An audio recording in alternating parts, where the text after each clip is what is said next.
Hello everyone, welcome back, welcome back. So this evening we are doing corn. So what I'm gonna do is blanch our corn. I'm gonna show you guys how I put it up in the freezer. This time I'm doing just the whole corn. The next time I will go to the Amish farmer's market and I will cut that off and can that corn because it's amazing. This is grocery store corn, which still came from the garden, but they were $4 for $1 at the food line. So I bought up quite a bit because this will be enough for us for the winter time. And of course, who knows, I may end up getting more, but this is the time now to start preserving for winter so you'll have your fresh garden food. So to get started, I've already shucked everything. I got all the, the silks off of it and all that good stuff. I have a pot of water that is starting to boil. We have our freezer bags. This, I'm gonna be putting some ice water in just a minute because we're going to blanch them and then put them in the cold water to stop them from continuing to cook.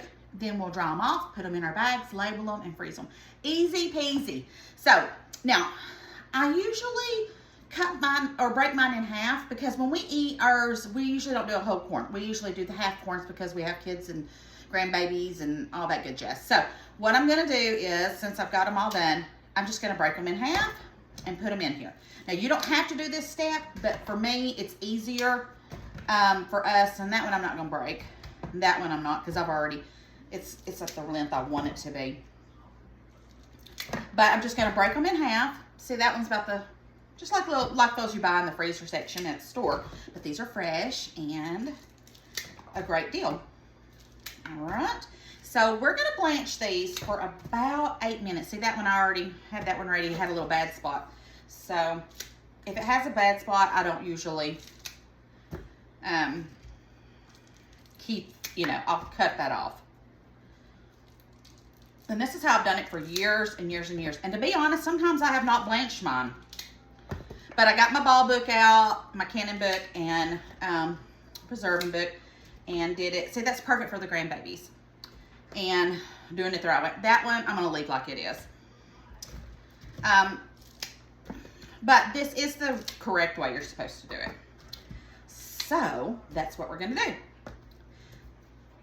Let's see. I like the size of that one. We'll leave that one. But I just don't want the real big ones because, like I said, when we cook these, usually we don't eat it. We don't do a whole big one. And then we'll blanch these for 8 minutes. I love putting up corn. Now, if you've ever had the corn from the Amish farmers markets, their corn is so good. All right, so that, let's see, there's a couple more in here. All right, we are ready now to blanch the corn. Clean up my mess here. Make sure you got plenty of gallon freezer bags. And we'll get started on this one because I'm going to go ahead, I guess, and put some ice water in that one. I have corn all over me. We've had a good day today. We went and ate lunch with my best friend that I used to work with. Her and her husband. And then I came home and I took about a 4-hour nap, guys. I guess this weekend has wore me out. It was a nice little nap on the couch. And now I'm doing this. And then when I get done with this, it'll be almost bedtime. But tomorrow's back to work. So, But yeah, it's been a fun weekend. My body is like, oh, you need to go back to work so you can relax a little bit. All right, I'm going to take you guys over to the stove and we'll get to boiling these. All right, guys, so it is boiling, so we're going to start adding our corn in here. Now, like I said, we're just blanching this for 8 minutes. So once I get these in and it gets back up to a boil, we'll set our timer for 8 minutes.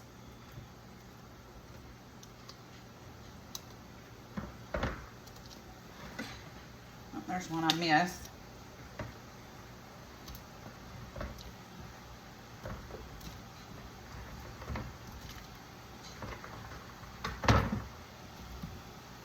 Okay, now I'm going to go rinse this out now and get me some ice and water and put it over here on the side.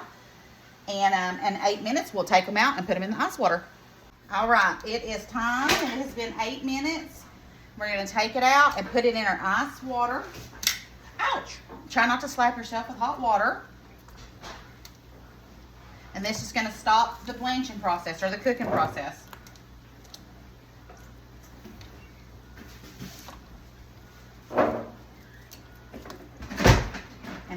we'll get the other corn and get it in here. And then I'll show you what we're going to do with this corn once it cools off. And it don't take long. This is a pretty easy process. Now, when I go to do it the other way, when I have to cut it off the cob, that takes a little bit more time. But that'll be when we can it, and that's when I want to do that with the next batch that I get. So try and put up what you know that your family will eat. And that way, you're preserving stuff that you know that you'll won't have to just, you know, not eat it, and it'll just go bad. Like, I have some pumpkin in there that I still got to decide what I'm going to do with that. It's in my freezer, and it's been there since October, which I still have time. But what I'm saying is, we don't eat a lot of pumpkin, so next year I got to be selective if I do pumpkin again. Alrighty, we're going to let this cool. I'm going to get the rest of the corn in the boiling water for another 8 minutes on the next batch. I forget to tell you guys, I'm doing 8 minutes on this because it's a little bit, because I cut them in the size of 3. And if you're going to do the full length, you need to do it for 10 minutes, just to give you a heads up on that. Okay, so I went ahead and set me up some paper towels. You can do towels, you know, whatever you want to do. I just have extra paper towels, so we're going to use those. So I'm going to set them out. These aren't hot. These are already cooled. And I'm going to get them ready to go in the freezer bags. But I don't want them to be wet, because if they're wet, they'll freeze together, get little crystals on them, and stick together and all that stuff. So I want to be sure and pat them dry really well. And put as much in the bag that you think that you'll use at a setting. I always guesstimate on that because I never really know. Because, I mean, it could just be me, Jeff, and Mad Pie. Or it could be me, Jeff, and the grandkids. Or I could be having a bunch of the kids over here. So you just never know. All right. So we're just going to pat these dry.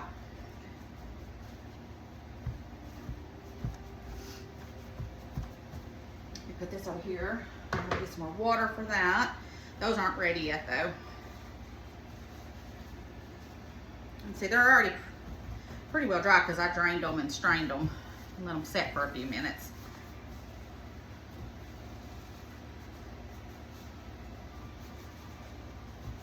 And it's this easy, guys. All right. So, and you can also, if you want to, what do you call that thing? The saver, where it pulls the air out of it. You could do that too if you wanted to. But we'll end up probably using this way before winter comes, to be honest. I'm going to try not to, though. We're going to try and keep this in the freezer. I'm actually thinking I need to get a second freezer, another freezer. I have a chest freezer, and then I have a refrigerator out there, too, that has a freezer that we put drinks in, and I use the freezer for some stuff. But I want to kind of have another one that's just strictly veggies only. Make sure you get all the air out. That way I'll have my meat freezer, then we have our drink freezer / extra refrigerator. And then another freezer just for vegetables that I put up. So we'll see. We'll see how that goes. I'm going to keep a lookout for one. I don't want to spend a fortune, excuse me. But I also don't want to get one that's used and on its last leg and then, you know, have problems. So we will see what I come across. Probably will buy a new one just to be on the safe side. I've bought new stuff, used those before, and then it ends up going bad. And just a bit. Now the refrigerator we got, we didn't pay for it. It was Cheyenne's when she was moving. And she built her new house. And I think they're weird looking little bags that I got. I bought these at a different store. Oh, how neat. Anyways, she gave us that refrigerator because it wouldn't go in our new house. And so it's been a good little refrigerator. And then I'm going to write the date on these so I'll know when I've done them. And don't this just feel good to put this up and have it? You just never know, guys. I like to be prepared. I like to have, I've always done that. My mom taught me that. You just never know, and it's better to have, you know, you never know when we're going to have a shortage or something. And it's good to have that put up for your family, or yourself for that matter. Okay, that should be enough in these. I'm going to leave those two out until the other ones get done. And then we'll have that. Let me leave this here for the next batch. Okay. And then we're just going to write it on here. So we know this is just corn. I don't know what style of corn. It doesn't tell me, you know, it just said local corn. But so we're just gonna do today's date. So what is today's date? It's May. So we're just doing May of 25. I think I'll know it's corn. And that's it, guys. So we're gonna get the rest going and let's see how much we end up with. All right, guys, so I am finished. I've got 10 bags. Let me see how many I think I roughly did 6 to 8. Let's see, 1, 2, 3, 4, 5, 6, 7. 1, 2, 3, 4, 5, 6, 7. 1, 2, 3, 4, 5, 6, 7. 1, 2, 3, 4. I did about 7. 1, 2, 3, 4, 5, 6, 7, 8. 1, 2, 3, 4, 5, 6, 7, 8. 1, 2, 3, 4, 5, 6, 7, 8. 1, 2, 3, 4, 5, 6, 7, 8. 1, 2, 3, 4, 5, 6, 7, 8. 1, 2, 3, 4, 5, 6, 7. So roughly 7 to 8 in each bag, and I got 10 bags. That is amazing for the deal they had on these. 4 for $1 at Food Line. Let's see, today's Monday, so I think tomorrow may be the last day you could go do that. But this is just the beginning, guys. Nothing makes my heart feel happier than getting stuff ready, preserved, and put up. And you can do it too. All right, guys, I love you bunches. Don't forget to watch the video and spread the love. Wait a minute. Is that right? What? Spread the love. Spread the love, share the video. Don't forget to spread the love and share the video. Woo! I went right over my head today. I love y'all so much. Thanks for watching me and supporting me. I couldn't be doing this without you guys, and I just love y'all. So I'll see you guys tomorrow. Who knows what I'll be doing, but we'll see each other tomorrow. Bye, guys.